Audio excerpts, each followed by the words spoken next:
You may begin, Mr. Reynal. Alex, would you please introduce yourself to the ladies and gentlemen of the jury? Hi, I'm Alex Jones. How are you feeling today, Alex? I actually feel good because I get a chance to, for the first time, say what's really going on instead of the corporate media and high-powered law firms manipulating what I actually did. I want to start by kind of letting the jury know a little bit about your youth and where you grew up so they can get to know you better. Is that okay? Okay. And you know, before we do that, I just do want to say this on record because I've said it many times. I apologize to both. Sustained. So, Mr. Jones, one of the instructions I just gave you is that this is not a conversation. Question and answer. So she got the monologue, but not me. I got it. And so you have to only answer questions that are asked of you. Mr. Reynal will ask you, I'm certain, all the questions you want, but you have to wait for the question.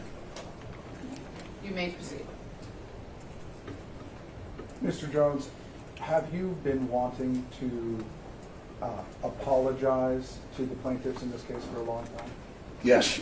And what would you like to say to them? That I never intentionally tried to hurt you. I never even said your name until this case came to court. I didn't even really know who you were until a couple years ago when all this started up. The internet had a lot of questions. I had questions.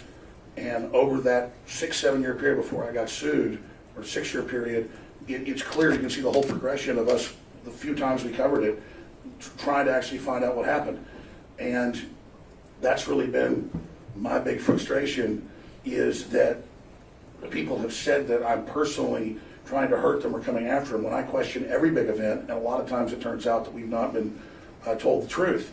And a perfect example is today, where they play a 30 or a 1 minute clip, and I had just done that this morning, and I knew that I said, I believe that Scarlett Lewis is real, and she's a really nice person, and she's really a sweet person. And then I went through and talked about her ex-husband too, and then I said, I believe they're being fed and manipulated. And this is a perfect. Sustained. This is a perfect. Sustained. When you hear sustained, you have to stop talking. Okay. Do you feel that the video clip was a fair representation of what you meant to convey?